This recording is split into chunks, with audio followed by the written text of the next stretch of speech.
solution fit. Steve Coogan. Welcome, and if you're listening to this podcast, it's highly likely you are one of the early adopters. I'm an entrepreneur, investor, and today, your podcast host. Outside being an entrepreneur and investor, I hold a master's from UCL and have recently acquired 2 additional diplomas, one from Harvard and another one from Stanford, and many other financial qualifications from the London School of Business and Finance. I also studied my undergrad in computer science, and today I'm your podcast host. The value proposition of the broadcast is for startups, businesses, and want-to-be entrepreneurs. The idea is to learn from world-leading guests and up-and-coming entrepreneurs. Our aim is to attract a small community of like-minded folks that connect, learn, and execute new ideas. The theme, business activism. Disruptive technologies is so pre-2020. Today's guest, Dr. Finn Majlergaard, I hope I'm pronouncing that correctly, with some killer content. Finn is a CEO of Gugin, a professor at world-leading business schools, an author of 2 books, with a 3rd on the way, which he talked about in the podcast. He is also a keen sailor in Nice, France. Finn's focus is culture. Let's go and say hello. Thank you very much for the invitation to join your podcast. It's a great honor, and in the world we're living in today, our ability to deal with different cultures without stereotyping, without putting people in boxes, is more important than ever before. And I was born in a very small country, but I have always lived all over the world, so I have always been exposed to many different cultures of all kinds. So it kind of came natural to me to work with these issues. And what I think is important about culture is that it can both serve as a great tool for bringing people together and create a common community with shared values and shared norms, but it's also a tool for politicians to divide people. And that is what we are seeing all the time, that politicians actually are the enemy of the people, because politicians can only build the power base by singling out a cultural group, a religious group, or a national group, or an ethnic group, and say that they are the root causes of all the problems. So it's so easy to put people into boxes and say, oh, you have that skin color, or you come from that country, or you come from that company, or you have that education, you are like that. So when I started up my company, Gugin, almost 20 years ago now, we decided that everything we do should not be based on stereotyping. And if you look at one of the first researchers in cross-cultural management, it was a Dutch guy called Geert Hofstede. And everything he did was putting people into boxes based on nationality, saying that the British are like that, the Germans are like that, and so on. And of course, that is not true. It was not true 45 years ago when he did it, and it's certainly not true today. So whenever you put people into boxes, you create a cultural conflict, a potential cultural conflict. And you might say you have an open mind or things like that. But if you're going to a country where you have never been before, and you read Geert Hofstede's book about how are people in country X, when you go there, you don't have an open mind because our brain is working in a different way. It works in the way that when you go there, your brain is sorting things out, and it's going to look for everything that confirms what you've been reading in advance. And in that way, you're not approaching a new country or a new company or a new family or whatever culture with an open mind. So we decided to turn everything around. So instead of putting people in boxes, we decided to create knowledge and create tools for seeing what's happening when you bring cultures together. What are the dynamics? What are the cultural dilemmas, and how do we overcome these dilemmas so we can actually create synergies from the... So in context of somewhere like German and France, really good extreme culture, I think. One's very organised and process-driven. Now you're stereotyping again, because you're saying that the French are like that and the Germans are like that, which is absolutely not true. Okay, that's a good bit of insight. But what tell me what you think, because you're the professional. I've had clients actually where they're French, and working in a French company, they find it much more laid back, harder to get things done culturally. Whereas in German, and they don't like organisation, hierarchical structures. But in German, when they've worked for a German company, they found it very organised and structured and hierarchical. But that's bullshit. How long has it taken the Germans to finish the new airport in Berlin, for instance? Yeah, I don't know. You tell me. And how lazy were they to actually get things done after they had the natural disaster with the floodings? It took a long time. Well, in the village where I'm living, you can see it on the photo behind me. We had a much bigger natural disaster a year ago, and at no point did we miss any food or anything to drink, despite we were cut off from the entire world around us due to an intervention by the French military and French security forces. So it works perfectly fine.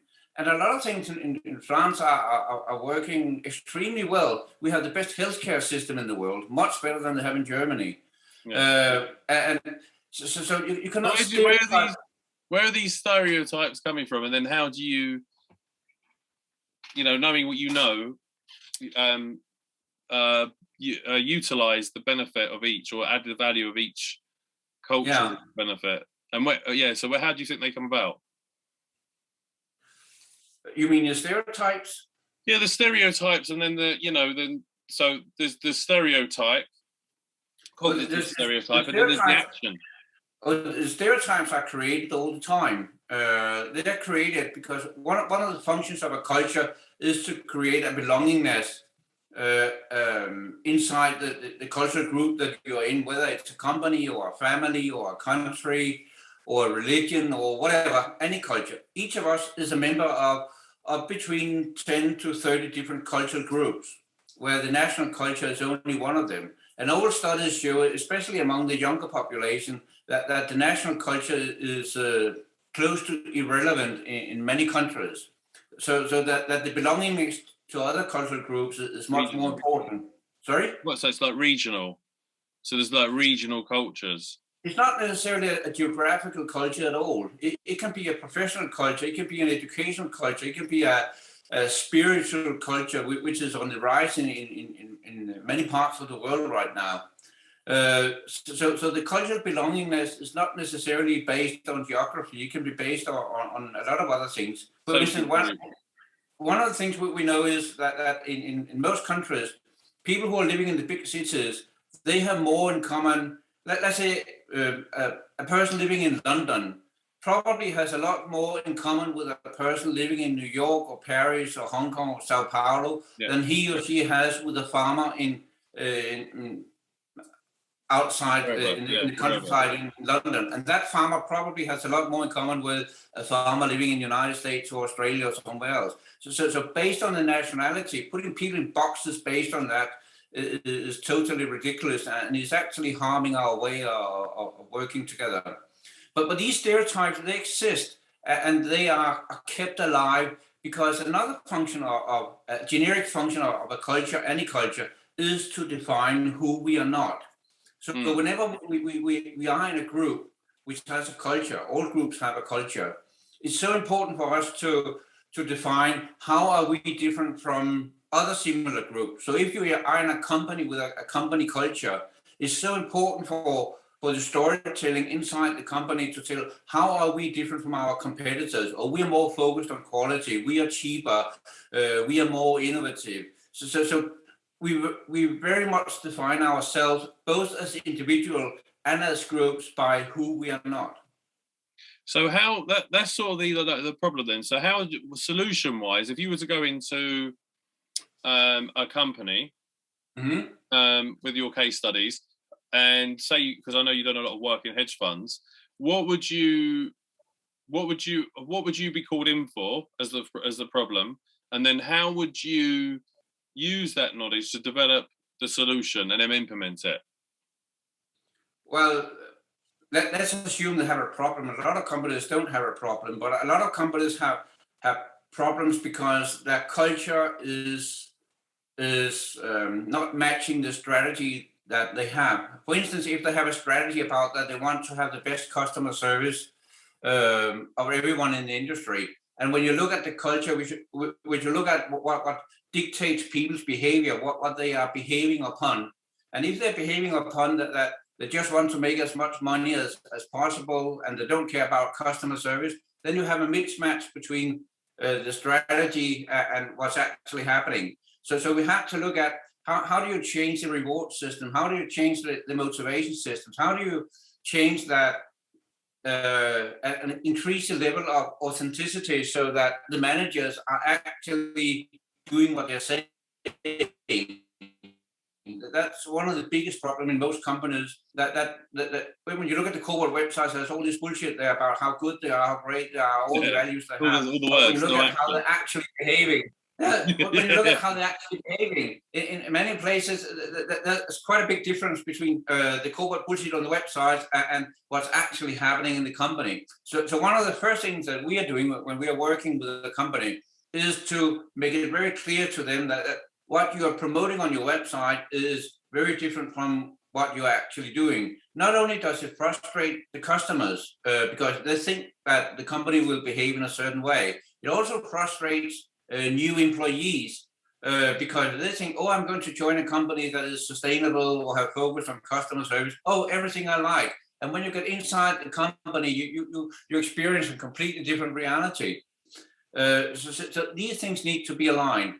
And another case where we work a lot with is post-merger integrations, where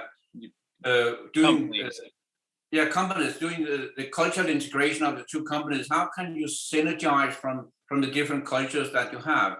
And that's always challenging because usually two companies merging. Yesterday, they were competitors, meaning that they had created images about each other, how good we are and how bad they are. Suddenly they're in the same bed and have to sleep together.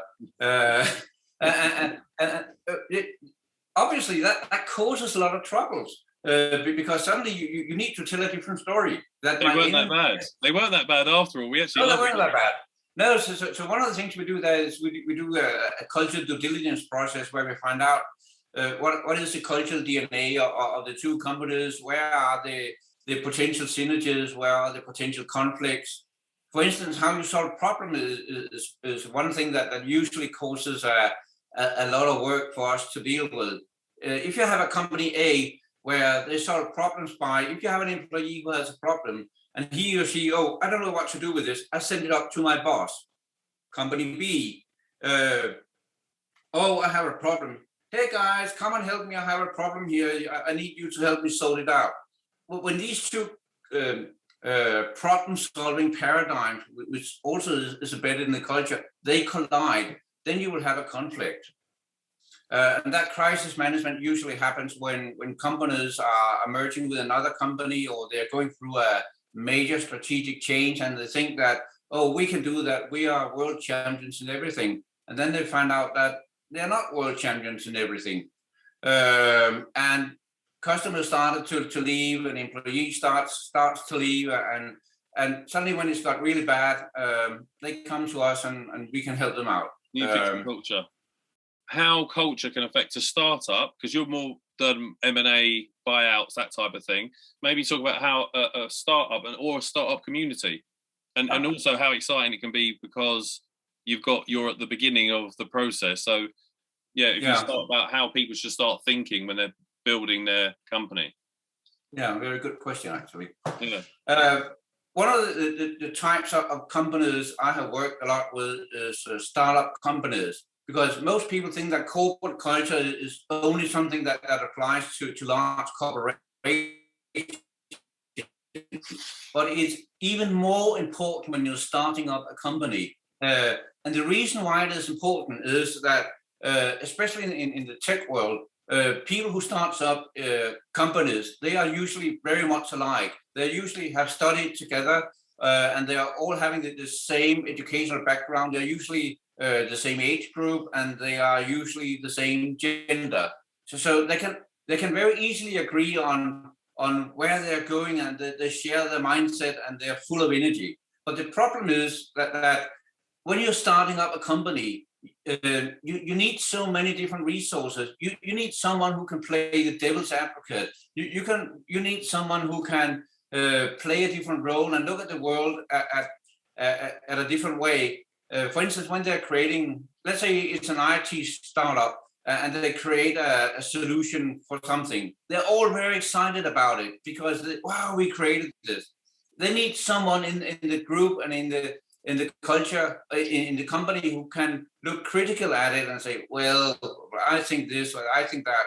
So you need the diversity, even in a small company. And I have coached quite a lot of Indian startups, because they are very homogeneous, and most of them fail, not because they are not technological viable or technological knowledge about what they're doing, but because they don't have the diversity in the startup group. So they need to have that diversity from the very beginning. Not an objective thinking, not looking at things through different lenses, just looking at one thing very mono. Yeah, exactly. Have different perspectives and can have different angles to it, and so you need from the very beginning to have the whole range of assets, intellectual assets in your company for you to succeed. Because I've seen so many startups, especially in IT, that they've created a great product, but they have no one to market it. And they don't know how to market it. They don't know how to promote it. They don't know how to deal with legal issues. So they don't have that diversified skill set around them when they start up. And personally, I was also invited many years ago to be a part of the board of directors of a hedge fund. And I have no financial knowledge. So I was quite puzzled. Why do you want me on board? And the owner said it was a family-owned hedge fund, Australian hedge fund. They said, we want someone with a non-financial background to ask all the questions that they don't ask themselves because they think they know the answer. And with all due respect, I think I added quite a lot of value to that hedge fund. And we were also one of the first ones to move into a different kind of investment that had nothing to do with their original portfolio, because they started thinking differently. Because they started thinking differently and have a different perspective. Yeah, and they also got an artist on board of the board of directors who had even another perspective, and it worked out very well. Yeah, it's very innovative. That's innovation in itself. It is. And I think it was Einstein who said, as long as children can ask questions that no adults can answer, then we need science, we need research. And that goes also for having diversity in groups, even on board of directors. And is there anything else that you're working on? Any books, anything like that? I've been working on a book since I published 2 books, which you can find on my website on Gugin.com. But I've been working on a book since 2007 about laziness, the importance of being lazy. And I actually believe it's important being lazy, because you cannot be busy and thinking at the same time. It's like music. The rhythm is in between the notes. If you just beat, beat. That's the silence between the music. That's what makes up beautiful music. But I'm researching this book, and it will come out at the end of this year, actually. And it's all about that. The Romans knew that. They knew that if they kept people busy, that they had to work a lot, work hard, then they would never question if the system was fair or things like that, because they were so busy just working hard to meet the daily needs so that they could support their families. And that's pretty much how the society is working today as well. Yeah, I do think that, but like you were saying earlier about the spiritual revolution, I think this event has made people question their spirituality, even if they weren't spiritual, because they feel no matter what position, whatever side of the fence are you around this this pandemic environment, it just feels like there's a dark force, and that then people are trying to find some sort of sanctuary within that, and I think they're connecting to that in whatever form it may be, not in necessarily something specific to a Abrahamic religion and also Eastern spiritualities, but something true to themselves. Exactly. And I just think we have reached a point in our evolution as human beings where we need more people to be lazy. We need more people to think. Think about it. Most of the fundamental technology and concepts we have today, they were developed by the Greeks and the Romans.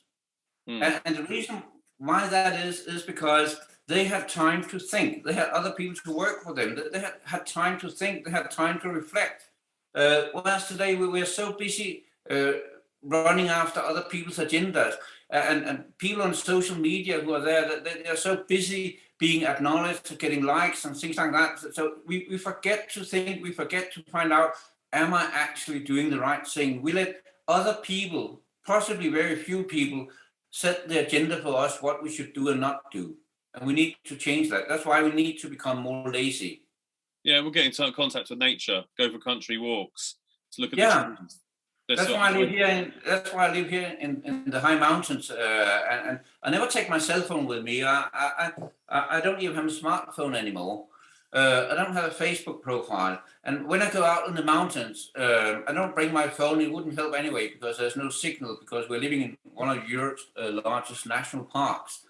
So that detachment and giving time to think is really, really important. All the best ideas I have got and developed into solutions for our clients, or things I have done or written about or come up with, it came to me when I was alone in the mountains. Well, funny, I think Henry Ford used to put time aside every day to go fishing. Don't know how true that was, but I read it somewhere. So he could think. Yeah, exactly. And I just meet so many people, both among my students at the universities and business schools where I'm teaching, usually the top ones, that they are so busy and they're so focused. But the problem is that when you're focused, no matter what age you have, when you're so focused on reaching a particular goal, you don't see the world around you. You don't have time to reflect, am I actually going in the right direction? And that's why we see so many people who suddenly achieve getting a particular position in a company or a particular degree. And suddenly when they have it, they found out it didn't make them happy. Yeah. Well, I think it's like the pursuit of fame and success. It's like a drug. You're going to come down. You need to get back up again. Yeah. One thing actually, before we go, is around how a startup community. What are the pros and cons? What they should be looking out for? Because obviously, if they're setting up a community, they take 10 people, move into a location, buy 10 houses or something, and then they set up their own schools with families, that type of thing. But they're not religious, they're non-secular, because most people are, or maybe not so much as, we talked about that going back into spirituality. Because religious frameworks can help, because it gives you some sort of cultural discipline. Whereas if you're going into that type of community and you don't, then you might find there's some conflicts. Yeah. Principles that they could sort of install at the beginning that they can start thinking about. I think because usually most startups, as I said before, it's homogeneous people finding together because they have the same mindset. And they probably have the same Myers-Briggs profile as well. We should force ourselves to diversify ourselves, hook up with people we would usually not hook up with, trying to get people on board. You pick the only way that you can develop as a team from the very beginning. Trying to get as much diversity into the group from the very beginning, and then get some training on how you leverage that diversity. Because in the beginning, if you don't have the right mindset, then diversity is bloody annoying, and that's why you need to move the little switch you have in your head from start by looking at similarities to starting by looking at differences into starting by looking at similarities. Because usually when we meet another person for the first time, or a group of people, we look for how are he, she, or they, how are they different from me? And then we make a long list of how they're different. And when you make that list, it's so difficult afterwards to find out what do we actually have in common. But we have a little switch up here. We can move to the other position where we start by looking for what do I have in common with he or she or they. So when you have a long list of what you have in common, it's so easy to overcome the differences afterwards. And that's what you need when you start up. That's what you need when you set your team, whether it's a core team or it's an advisory board or it's like a mission.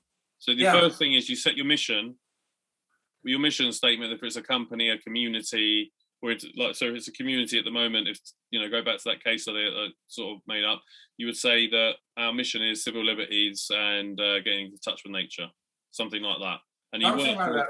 Well, whatever it is, it's important to get different perspectives in, and not only the people who think that you are the greatest person on this planet. Okay, cool. Well, really appreciate your time Thank you very much for the invitation. And expertise. And if anyone wants to find you, what's your website? It's Gugin.com, Gugin.com. Problem, solution, fit. I hope you enjoyed the show and the insights adds value to your startup, company or life. As a thank you to the guests for their time, kindly follow them on social media and check out what they're up to. To keep up to date with my brand new guests and entrepreneurial journey, hit me up on Facebook, Twitter, LinkedIn, Instagram, YouTube, Odyssey and Gab. My website is stevencoogan.co.uk. That's stevencoogan.co.uk.